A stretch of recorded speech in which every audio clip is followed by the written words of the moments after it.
Okay, so repeat complete sentences.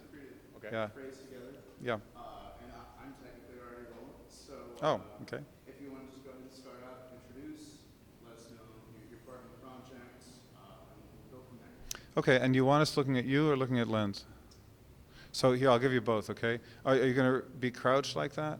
No, I'm looking just to. Okay, so I'm looking at you. I'm looking at you now, and now I'm looking at Lens. Actually, lens is probably better. Okay. Lens is probably better. Okay, cool. Okay, so introduce ourselves. Yes, please. Okay, I'm Peter Esmond. I produced, directed, and shot the film Trimpin: The Sound of Invention. My name is Trimpin. So I guess the film is about you then. Yes, it is. I was followed more than 2 years by this crew. And first I was very reluctant, of course, because I didn't want to waste any time in my working process. So, but slowly we had certain discussions without camera, without microphone, and I realized that this filmmaker is really interested in the subject, in this direction, in this kind of work, what I'm doing. So there was immediately some kind of a mutual understanding, and I also understood that this could lead in some kind of a almost collaboration where I'm not feel anymore I am kind of followed. Does in a quick phrase, how would you describe the work that you're doing? Since I would go back to my childhood, I was always interested in, of course, in music. But when I learned traditional instruments, I always tried to extend the dimension of this particular traditional instrument. Like, I wasn't satisfied with a trumpet who had only one horn. I thought we need two horns to express certain kind of other musical expression, like polyphonics, played on an instrument which only can produce one sound. So this was always kind of the investigations from early childhood on. Why does have the trumpet only one horn? So that was a question, and from there on, I tried to answer these questions. In thinking about Trimpin's work, you can certainly say that Trimpin's a sound sculptor. He's somebody who plays with sound and music in space. But that's a little bit reductive. I'm usually describing Trimpin as somebody who is a composer / inventor / engineer / artist. And that begins to really just hint at what he does. When I made this film, I was really looking for somebody who worked outside of category, somebody who worked regardless of category. And I'd like to think I found the man. Do you think that what he is doing in music set the tone or the paradigm for how you're approaching the documentation of what he's doing? In some ways, it certainly did. There were some things, Trimpin was not that comfortable being filmed, which I think is perfectly understandable. The man is used to working either by himself or with a small team in a studio. So it was very important for me to be as unobtrusive as possible. Also, Trimpin is really very peripatetic. He's always walking around, he's always exploring something new, he's always working on 5 things at once. It didn't make any sense to put the camera on a tripod. So it was very much a verite approach. The smallest crew possible had to be highly mobile. So that really dictated some of it. And even some of the structure of the film was dictated by Trimpin's work. The fact that he views his work as an ongoing exploration, as a continuous, perpetual investigation. And it was very important for me to create a film that didn't tie up the loose ends, that it wasn't so deadline based, it wasn't so much, let's wrap this up with a bow. I really had to show that the work will continue for at least as long as Trimpin is alive and kicking, probably beyond that. And that's reflected a little bit in the structure of the film. What are your current goals with the film right now? Where are you trying to go? Is there any group that you're really trying to make sure that this film reaches? Yeah. I'd like to have the film seen by as many audiences as possible. Obviously, it's going to appeal to anybody who's very interested in the creative process. Obviously, it's going to appeal to people who are interested in art, contemporary artists. But also, I think there are a lot of people who typically wouldn't see an art film. People who are maybe younger generation that's doing a lot of DIY tech. People who you might find at Dorkbot or in robotics groups, people who are doing a lot of machine work and just a lot of machine art, a lot of metal sculpture, a lot of kinetic work. That, again, there haven't been that many films about this kind of work, this kind of way of thinking about art. That takes a lot from engineering, takes a lot from contemporary technology. And Trimpin's definitely got that. That's hardwired into him. So I'd like to think that some of that crowd will enjoy the film as well. Yeah, and also like what I noticed and participate, what I actually run into here in Austin, people coming to the film, they are blind people, they are deaf people. They came over here to the gallery, blind people. You know, like for me, that's an audience which I always was looking for, you know, like that a deaf person wouldn't particularly hear the sound, what's going on, but you kinetically you can follow. The same like for the blind people, they visit the movie, they actually could hear the movements of the acoustics going through the space, and that's kind of this other kind of phenomena what I'm also interested into it, to have like not just like a two-dimensional medium like a film, of course, or recordings. They are very limited what audience can experience. So but that's also I want to emphasize what the film also is actually showing and producing, that this kind of acoustical movements are apparent throughout the whole movie, that actually a blind person could hear and watch this movie. For instance, like we've seen the demonstration, you have an installation, it's obviously very visuals heavy. Did your perception of how the visuals affect your art and the music change as you found yourself being documented? For instance, now that you knew that someone was following you and seeing all of that, did that change your focus to more installation heavy, or has it always been like that? Well, it goes way back when I always thought as visualizing sound. Like that was always somehow the focus, that I didn't just listen to it, I had to see it at the same time, or it was necessary for me to use the eyes and ears to listen to sound. And that's what I also constantly try to do in my work, not just give sound other dimension by moving it through space in different directions. It's also the visual impact for a person who comes in, experience a certain kind of movement. The visual part is as well very important.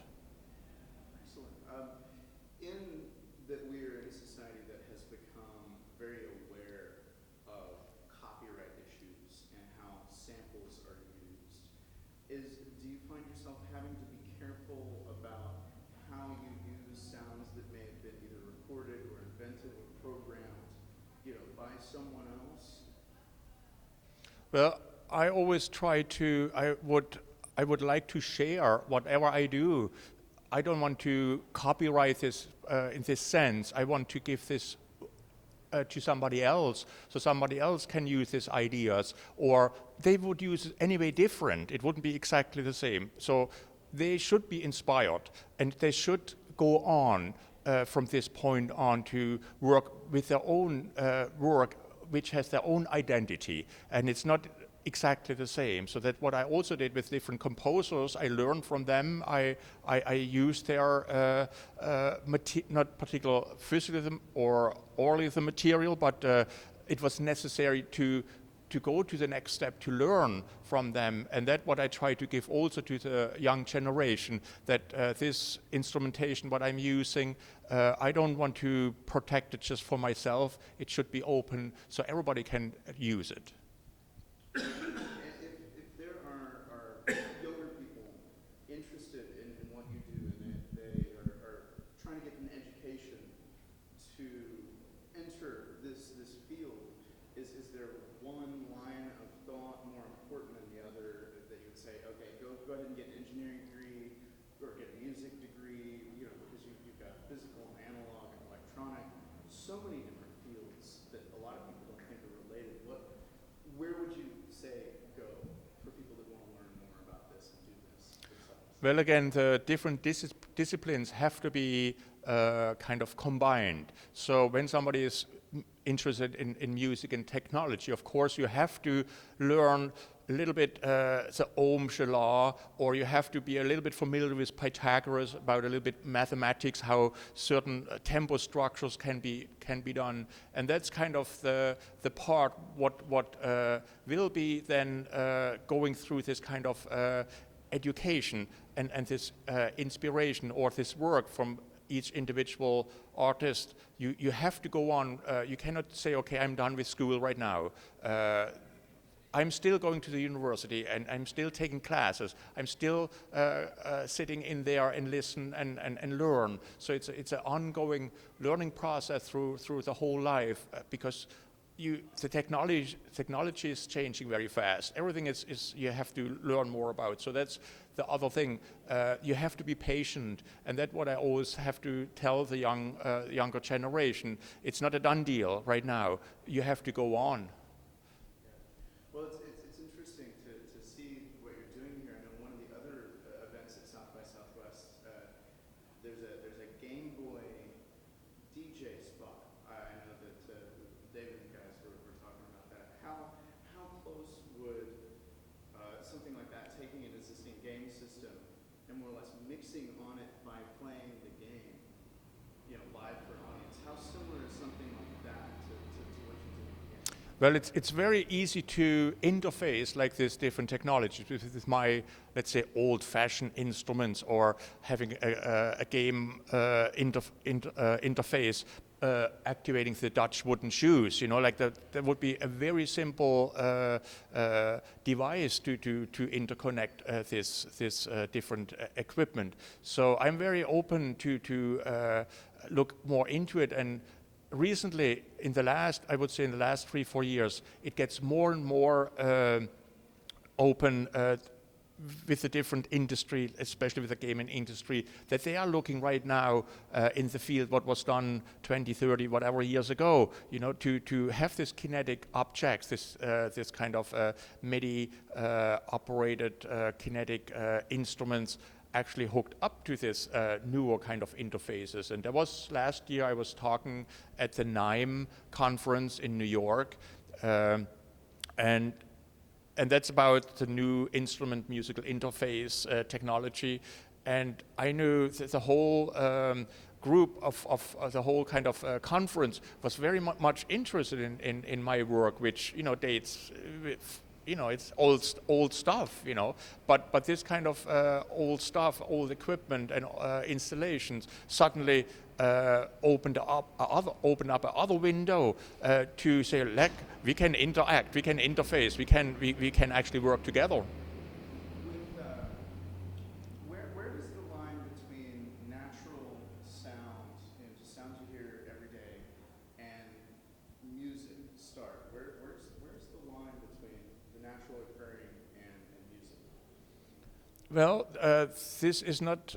This shouldn't be defined, on paper. This should be defined when you walk into the space and listen to the installation and listen to and see and hear what's going on, and then everybody is coming and make their own kind of decision or make their own kind of understanding where this line is, and I don't need to explain. Nobody has to be educated when they walk into this environment, in this acoustic environment.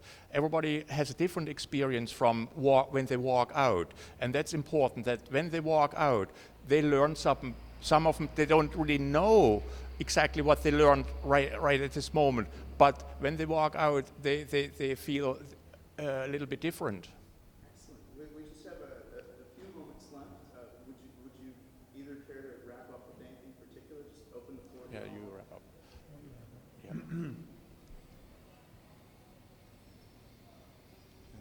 Yeah. There are any number of ways I think that you can think about Trimpin and his work. I think for a younger generation, you can certainly think about Trimpin as kind of the odd grandfather in the basement playing with all kinds of gizmos and all kind of musical devices. That's certainly a way to think about him. He's certainly a precursor in many ways to a lot of what's come after, what's come more recently with MIDI work and with more digital work. You can take a line of him looking back to history of modern art and Dada, Fluxus, movements of this sort, and you can also get a read on him if you're looking at work from people like Henry Cowell, John Cage, certainly Colin Nancaro, Yannis Xenakis. So there are any number of influences, any number of confluences that come together in Trimpin's work. But the thing that Trimpin does is really take these things out step by step, not one step forward, but 3 steps forward in ways and directions that you may not have anticipated. Filming this, I was continually surprised by what Trimpin was doing. Whenever I stepped into the studio, I knew I was in for something unique and something different. To tie it up, one way to look at Trimpin's world a little bit is to just say, open your ears. Open your ears and your mind will follow. Excellent. Last but not least, if folks want to catch up now, do y'all have a space on the internet or a website you should direct folks to? Yeah, Trimpin doesn't have a cell phone. He doesn't have a manager or a gallery, and he resists having a website. So I've been compelled to put up a website for the film. That's www.trimpinmovie.com.